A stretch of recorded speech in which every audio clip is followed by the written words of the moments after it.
Hey there, everybody. It's another edition of But Before We Go. My name is Bill Woodcock. And I'm Steve Hunt. Good morning, afternoon, evening, wherever you are. And Steve, we both like to have a lot of things in our background. And by that, I don't mean who we are. I mean our background. Obviously things we've purchased over a lifetime of mercantilism and participation in the free market. But Steve, when we were kids in the 70s, how we learned about the value of a quarter was through a vending machine. What, Steve, are some of your favorite memories of vending machines? Our topic today on today's rip roaring edition of But Before We Go. Well, my recollection is they were everywhere. We had vending machines in our school. Certainly in our middle school and high school. I don't can't remember vending machines or elementary school, but I certainly remember them in middle school and high school. I remember, if they put in a new product, it was like, ooh, they've got this now. Like, maybe it was a new candy bar or a new flavor of soda that came out.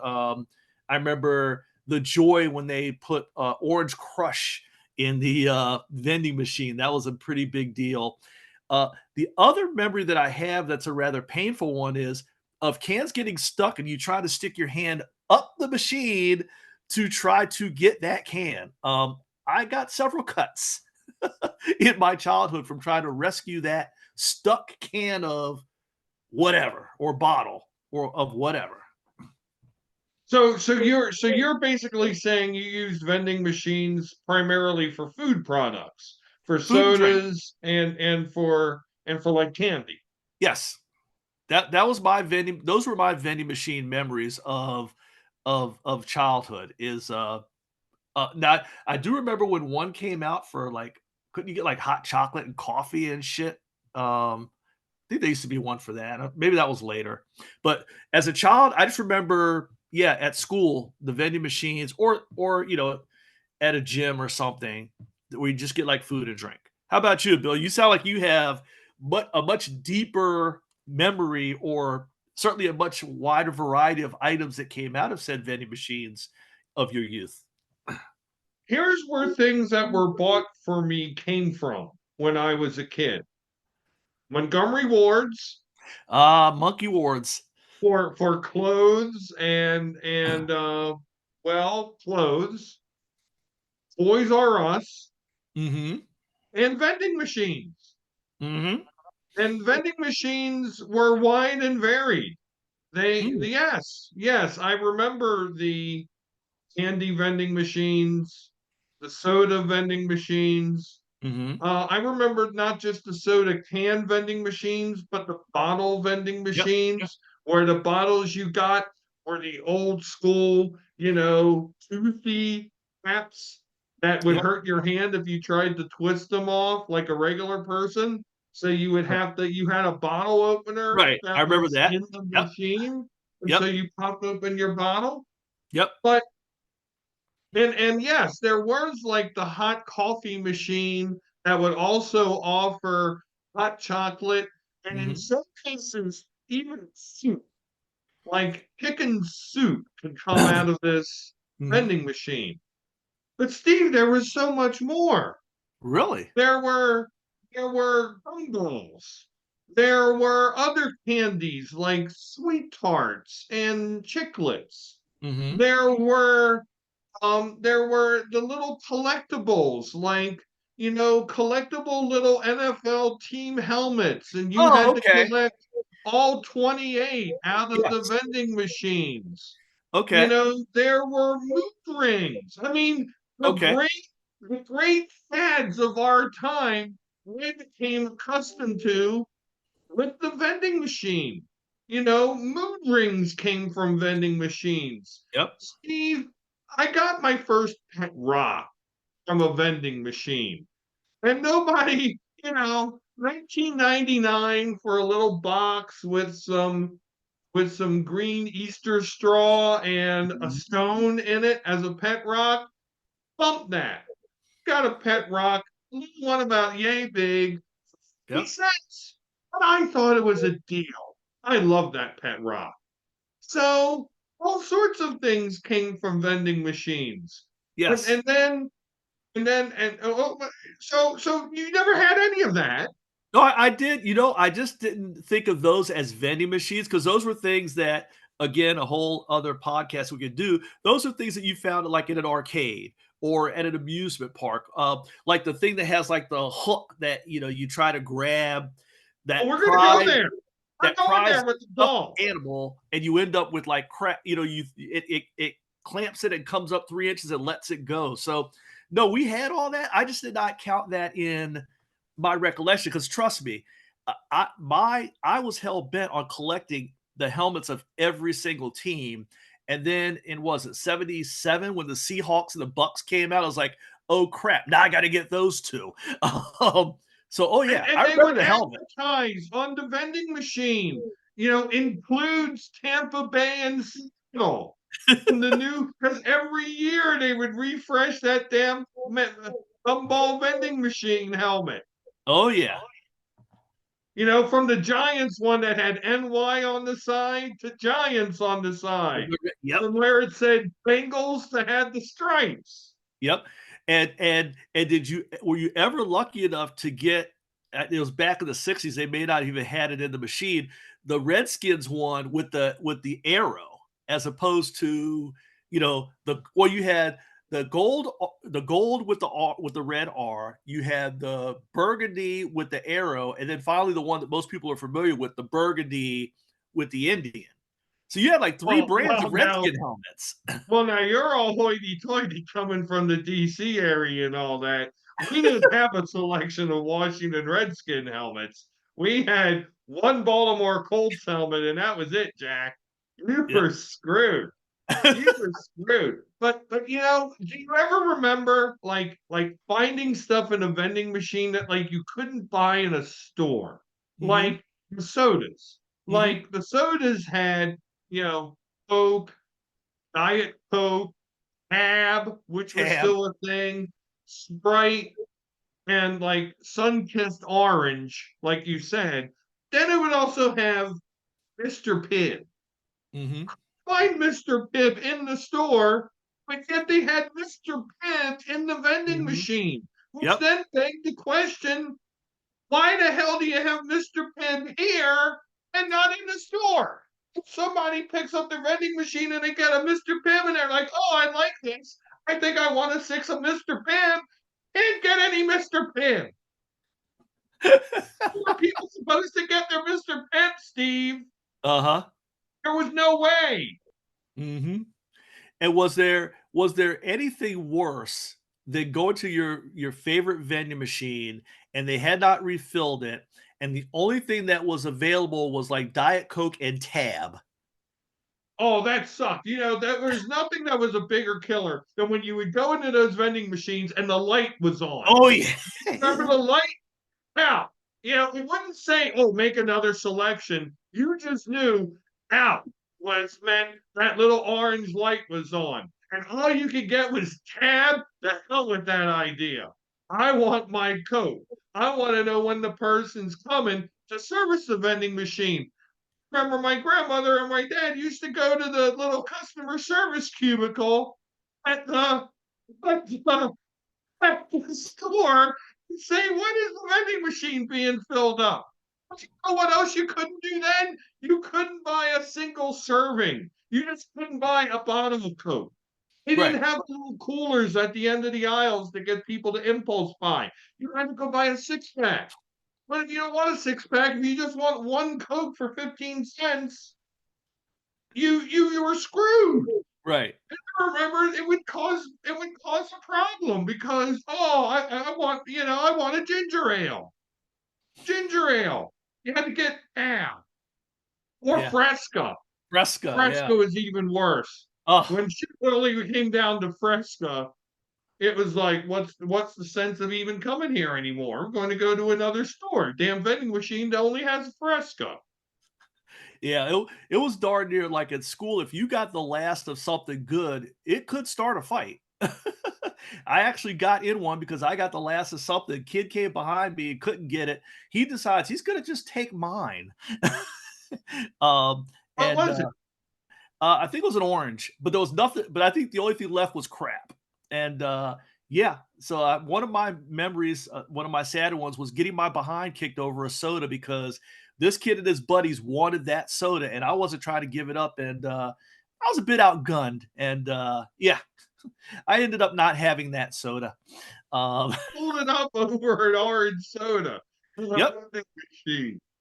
absolutely. And then obviously the other Not memory, right. yeah, It's the so other not memory right. from a vending machine is when you did not get your change back.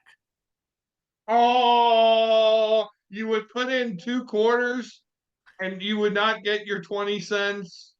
No, no, the machine was like, "Thank you very much. Get out. Here's your product. Right. Leave." Oh yeah, and the coin return wouldn't work. You would Yep. just keep flipping that lever and to no avail. And you just it was the loneliest feeling in the world, wasn't it? Yeah, because that quarter, man, that meant something. Again, something that you wouldn't understand unless you were there. That today it's like quarter, whatever. I mean, I don't even know if vending machines take quarters. Most of them take credit cards now, but losing that quarter, that was huge. Don't get me started. Oh my God, today's vending machines, that's another thing we got to talk about. But no, again, this is how we learn commerce. This is how I learned the exchange of funds for goods and services was vending machines. Hmm. And it was a contract that when I put my 2 quarters in and I asked for my cup of Coke with no ice, because you can make that selection Yes, too. you could. Yep. Select no ice before your selection if you want no ice. Otherwise, you got ice, whether you wanted it or not. Right. But for my 30 cents, I wanted my cup of Coke with no ice, and I wanted 2 dimes back. If that machine did not give me my 2 dimes back, it had broken the contract. Oh And the yeah. contract was a trust. And that became a problem for me. Hmm. So I used to be in the cow door at Chatham Mall in Ellicott City, one pissed off young man Oh yeah. because my contract was broken by that damn vending machine and someone had to pay for it.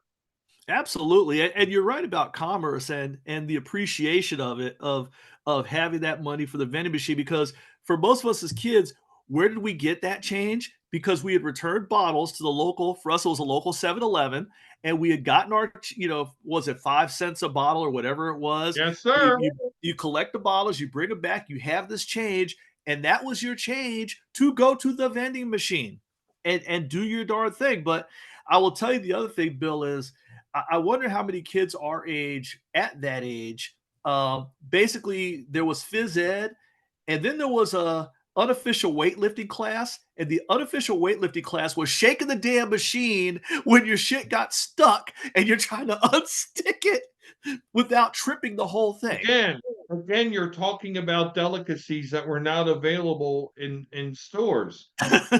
In my memory, Mrs. Irie's potato chips, Ihrie, I believe it was spelled. Mrs. Mhm. Irie's potato chips, another fine Pennsylvania Dutch company producing snack foods in the Hanover, PA area.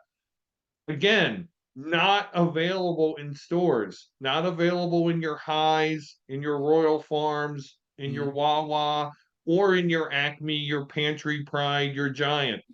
Only available in your vending machine. And lo, the frustration when you would select your Ms. Irie's wavy rippled chips and the bag stuck Oh yeah. tantalizingly between that little coil that the bag comes out of and the little chute where you pop the handle with you pop the front of with your Mhm. hand and pull out your prized product. What frustration and what exasperation could be felt by somebody denied the joy of their weekly potato chips? Because Steve, you mentioned another thing that's important about economic power here. The money came from bottles.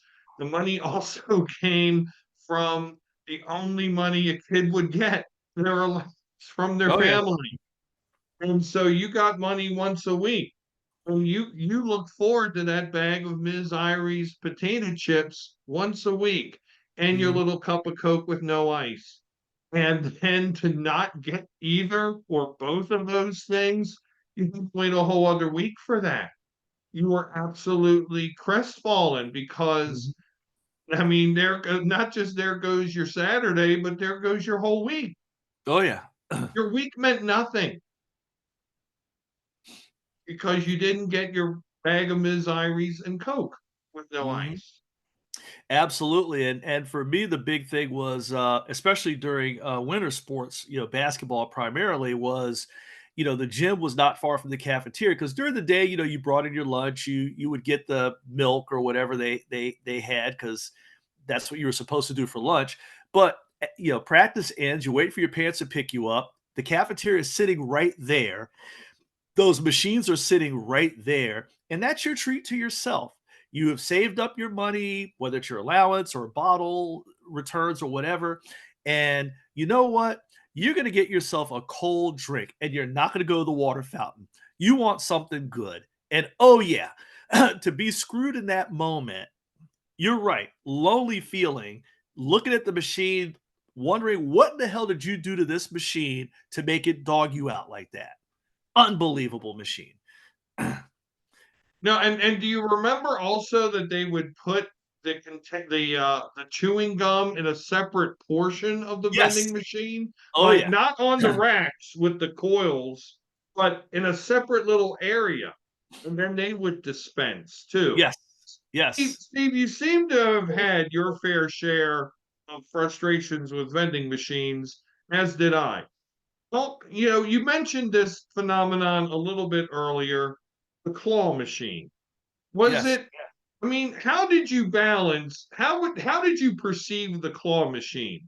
Was it was it recreation for you? Was it like gambling? Was it a way to obtain a particular thing you wanted? And any success or tragedy stories of the claw machine? Well, anybody who's ever done the claw machine knows it is more tragedy than success because you rarely get that thing that you really, really, really want. It just it's like the casino. The claw machine is the casino for children. Okay, the house always wins. You might get a small victory, or somebody might get a small victory, but for everybody who hits that slot machine, there's going to be 100 people who have just thrown their money into it for somebody else to win. Period. So I had successes with the claw. Yes. Um, the occasional stuffed animal that you really, really wanted that you get out of there. Sure. The silly string that you could occasionally snag onto. Sure.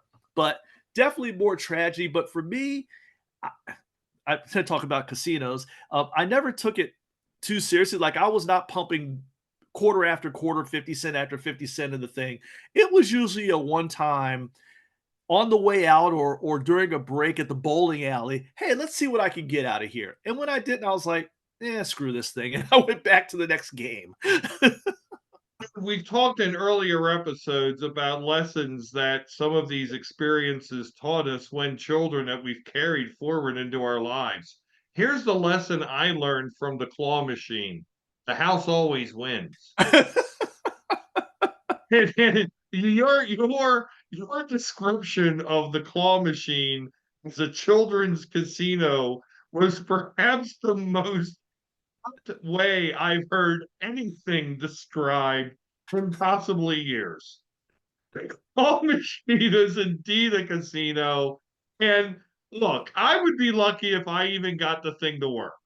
I mean, I would put my 50 cents in, and remember it had a timer. Like you Yeah. only could use it for like a minute. And like for 40 seconds of that, I'm going, wait, how does this go? What am I doing? I don't know how this works.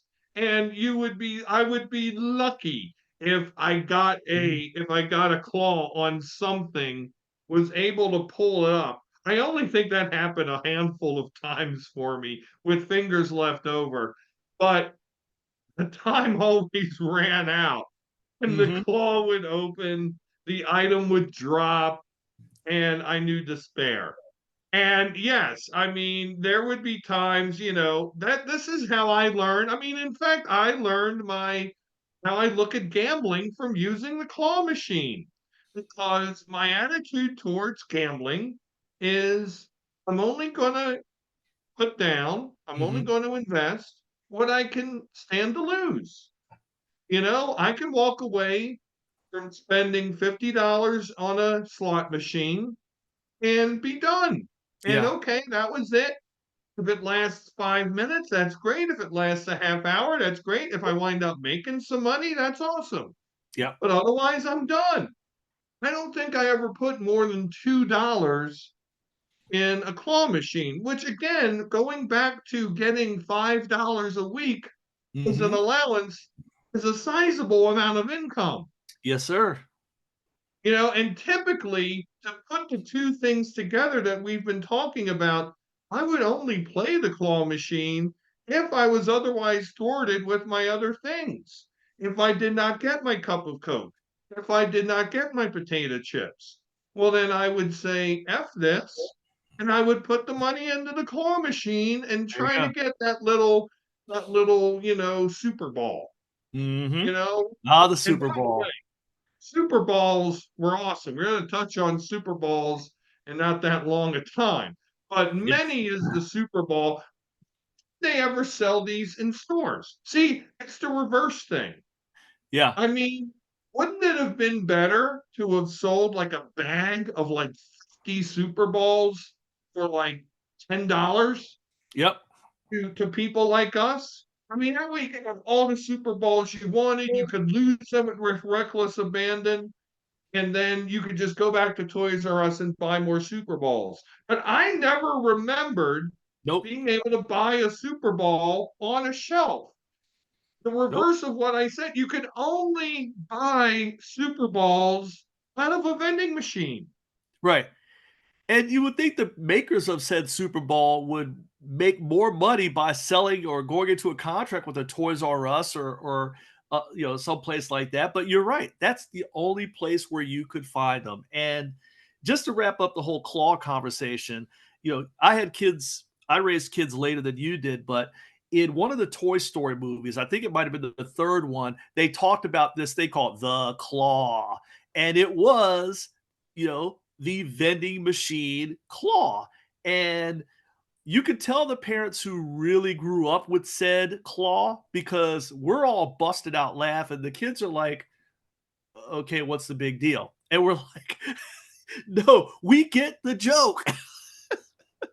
Oh, the claw machine, the claw and the little aliens that came out of the claw. Oh, yeah, they're all through the Toy Story movies, and they're awesome. They're Yeah. absolutely awesome. So, Steve, what do you think about vending machines today? Because I'm going to tell you what I think. Mhm. They frighten me. They're robots. Yeah. They could potentially, were they imbued with legs, they could potentially take over. I went to a vending machine um last week, and I saw a soda that I Mhm. wanted, Mhm. and made the selection. Well, first I had to tap my credit card because these are cashless now. Yep. So there's that. So then I made my selection, and it activated a robot arm on Mhm. the side that went up and down a belt. It came over, it grabbed my item like a claw, and Mhm. then it took it over and dropped it Yep. into the slot.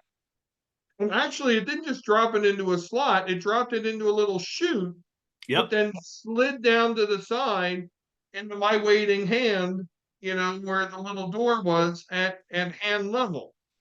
This is a little bit too much sophistication and intelligence than I expect out of a vending machine. I don't know. I mean, I know what we've been talking about for the last 20 minutes, 25 minutes, but I want my vending machines a little dumber than this. Well, I will tell you, Bill, I have a good amount of experience with today's vending machines because I spent a lot of time at the seat of our county government where they have a vending station with all kinds of things. I think there's like 4 machines at the George Howard Building.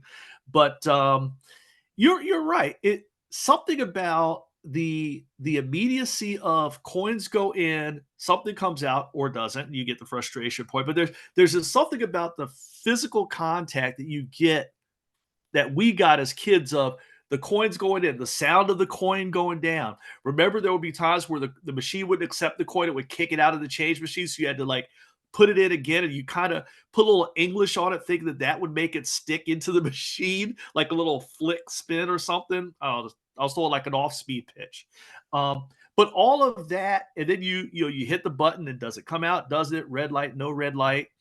But you're right. Now you swipe a credit card, you make your selection, and then a few days later your bank statement comes out, and you got to remember, what the heck is this thing for $2.40? Oh, that's right, it was the drink at the Howard Building during my hearing or whatever. So you're right. All of the just that immediate for all the ways in which today is about instant gratification, this is the one thing that ain't instant. You get all these robotics going on. So when we were kids, it either worked right away or it didn't. You didn't get the whole robot show. And then, you don't know what got charged until you get your statement. So there's just all of that has just been taken off the table. So, yeah, today's machines, I'm assuming they're more efficient. They're paperless. You don't have to worry about, carrying a bunch of change in your pocket, but I miss carrying the change in the pocket. No, And I didn't sign up for I didn't sign up for C3PO to come get me my damn soda. I signed up for a machine. And I didn't sign up for anything that was potentially smarter than me. I yeah. signed up for simply a machine to get me my beverage. Steve, as we wrap this up, I mean, and you also mentioned a perfect point also. The frustration of when your only quarter didn't go through. Like you needed that second quarter to buy that 30-cent cup of Coke, Right. and it kept not going through. And you would have to use like some English, you would, some spin, Yep. some like put the coin on the left side of the slot or the right Oh yeah. side of the slot versus right down the middle of the slot, and you would hear it. You would hear it trickle down through the workings of the machine. And you knew that if you heard like a couple extra sounds, oh shit, it's gonna come out and it didn't. Yep. But then if it went, you knew you were good. Steve, as we wrap this up, I mean, there seemingly is more to talk about than we can talk about in a simple podcast episode. But what was the best thing you ever got out of a vending machine, and the worst thing you ever got out of a vending machine? Well, I'll start with the worst thing, and I don't know what happened to the machine, or maybe the dude loaded it wrong, but there's no worse feeling than thinking you're gonna get, an orange crush or sun-kissed orange or whatever the orange flavor of the month was, and getting a Diet Coke. I don't know about you, Bill, but I have had that happen where I know I hit the right button and I got the wrong beverage. And there is no worse feeling than that thing kicking out, and you reach down and you're like, what the hell is this thing? And what was this machine thinking? Of course, those machines didn't think. It was some idiot that loaded it up wrong. So that would be the worst thing is getting not just the wrong beverage, but getting one that I would never drink in a million years. Um, so that was probably the worst. The best thing out of a vending machine, you mentioned it earlier, and I had not thought about it in a long time, but I love those NFL helmets. And I love just which helmet, if it was a helmet that I didn't have, there was a feeling of accomplishment because, getting your third Dallas Cowboy helmet, that pissed me off. But if you got that helmet, that Seahawks, that Bucks, that Colts, whatever that helmet was that you had 10 other teams and this was number 11, there was no better feeling than knowing you're going to be able to go home and add that to your collection. How about you, Bill? Give me your best and worst of vending machine adventures. By far, the worst vending machine item I ever obtained was an apple. Oh God. Was it slices or whole? It was whole. It was the absolute mealiest apple I've ever seen in my life. It was an apple taken right from that scene from the movie version of the H.G. Wells version of the Time Machine, where they do the stop motion photography and the apple just decays as the time machine goes forward, except the apple was in the vending machine. It was the mealiest, least tasting apple I've ever had in my life, closely followed by the same vending machine, which also delivered the absolute worst roast beef and cheese sandwich I've Oh. ever had, with cardboard like bread and roast beef, a color I've never seen before or since. The best thing I can say I've ever received out of a vending machine were little pipe cleaner creatures. So Mm. there were there were these little pipe clean little worms, little critters made out of pipe cleaners. They were orange, they were green, they were blue and Mhm. purple, they were red. There were all sorts of little colors, and they had little eyes, Oh yeah. decal eyes on the front. And the challenge era was like the NFL helmets, although it was collect all the colors from the little creatures. The creatures were amazing. They were not from a particular franchise. They were not Mhm. from a cartoon. They were not from a movie. They were just little critters that came out of a vending machine, specially made for the vending machine market Mhm. and for my patronage. And I appreciate them. And I'm sure there are some people watching, maybe younger folks saying, that is really how you amused yourself. But I will remind you folks, we were the same generation that took this piece of wiry metal, put it at the top of the stairs, rolled it one time, and hoped it rolled its way all the way down to the bottom of the stairs. And that was a major accomplishment. Okay. So don't crush on my friend Bill and his wire men that he had to put together. That was some fun stuff when we were kids, all right? They were already put together, Steve. They were pipe cleaners. They were just little pipe cleaners like I this thought you had to long. assemble them. Oh, they were already together. Okay. Well, that's Yeah, at least that's yeah, they better. were awesome. Anyway, next episode, we talk about one of our favorite, and I think your favorite too, childhood cartoon heroes. Oh, yeah. Wild E. Coyote, super genius. Yeah, I don't have my business card with me. I'd hold it up right now, but oh, yeah. Yeah, yeah. Join us on the next episode for that merriment.